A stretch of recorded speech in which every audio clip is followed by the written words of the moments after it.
Yo les trashers! Pour les 20 ans de la série Pokémon, Nintendo nous propose de rejouer aux premières versions de Pokémon sur notre 3DS. Génial! Dans le fond, tout était mieux. L'aventure, les musiques, les combats, les graphismes... Bon d'accord, c'était pas super beau. Attendez, j'y pense. Vous souvenez-vous vraiment de comment c'était à l'époque? Pour l'occasion, je vous propose de redécouvrir ensemble des Pokémon à l'aspect insolite, curieux ou tout simplement ignoble. Certains Pokémon ne ressemblaient pas à ceux que vous connaissez maintenant. Sur la version verte de Pokémon sortie uniquement au Japon, on remarque que Salamèche possède une sorte de petite excroissance dans le dos, que l'on ne retrouve plus sur aucune version aujourd'hui. Certains parlent de malformation, d'aliens, tout ça. Mais personnellement, j'imagine plutôt cela comme le début de la croissance des ailes de Dracofeu. Je trouve que ça a du sens, mais à vous de me dire ce que vous en pensez.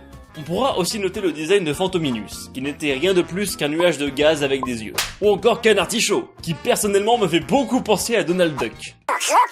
Des Pokémon qui ne ressemblent plus à ceux de maintenant, il en existait aussi sur nos versions européennes. Exemple avec Noneuf, ce Pokémon qui ressemble à 6 œufs de même taille. Laissez-moi vous présenter Super Noneuf. Des mystères comme celui-ci, il en existe bien d'autres. Exemple avec Smogo, dont la marque en forme de tête de mort était sur le sommet de son crâne plutôt que sur son menton. Krabos, dont les deux pinces étaient de même taille. Cruchtabri, qui était à l'envers. Les mecs, mais qui a foutu Cruchtabri à l'envers, quoi? Le plus mystérieux reste Coconfort, qui était équipé de griffes. Comme pour Salamèche, on ne retrouve plus ces griffes sur aucune version. Mais en même temps, pourquoi lui avoir donné des griffes si c'est pour qu'il ne fasse que... Armure. Dure vie que la vie d'un cocon. Mais bon, je vous connais, vous ce que vous aimez c'est de se moquer de ceux qui sont bizarres, hein. Bande de malappris. Ah mais attendez, moi aussi en fait. Allez, envoyez les monstres. OMG, Dracofeu il est trop classe. Le cheval. Un Tortank c'est le plus stylé. Bibendum. Bonsoir. Eh, Bulbizarre c'est le starter le plus charismatique. Par ici l'harmonica.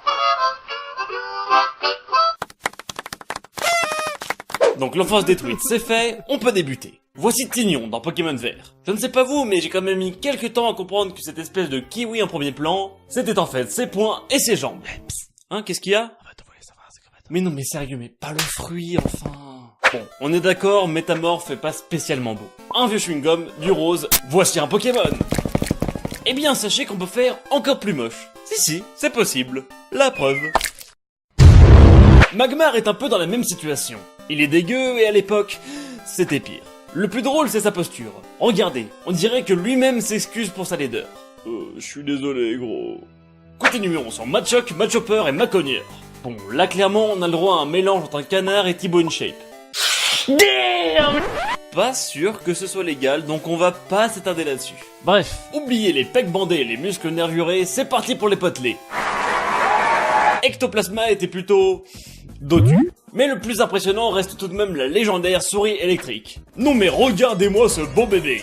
Le plus rigolo, c'est que ce Pokémon a vraiment bien maigri avec le temps. Les nutritionnistes le détestent. Aucun produit miracle, aucun sport, aucun régime, perte de poids incroyable. À cause de lui, plus personne n'a besoin de moi pour maigrir. J'ai perdu mon travail, ma famille, mes gosses. Ma vie est foutue. Bon, assez rigolé, il est temps d'entrer dans le sanctuaire de la monstruosité. Et croyez-moi, ça ne plaisante pas. Voici Gros Doudou. Écoutez ce qu'en dit le Pokédex. Leur fourrure est si douce que s'ils se font des câlins, ils ne voudront plus se séparer. Et pourtant, regardez-moi ces yeux. Vous font-ils penser à des Pokémon tout doux qui se font des câlins? Mais attendez, vous n'avez encore rien vu. Faites entrer le terrible Nosferalto. Regardez-moi cette bouche. Et cette langue. Tout simplement terrifiant. Hein, quoi? Terrifiant? Sûrement pas autant que... Noix de coco. Ces trois têtes qui semblent avoir été greffées par le biais d'expériences horribles. Clairement le genre de bestiaux que je pourrais voir dans mes cauchemars. Prends la palme de Pokémon le plus chelou, et va-t'en. Très loin s'il te plaît. Et voilà les trashers, cette découverte des Pokémon bizarres se termine. Abonnez-vous à la chaîne et... Hein, qu'est-ce qu'il y a? Il y aurait pire? Mais non, vous mentez. Qu'est-ce qui peut être pire que ça, quoi?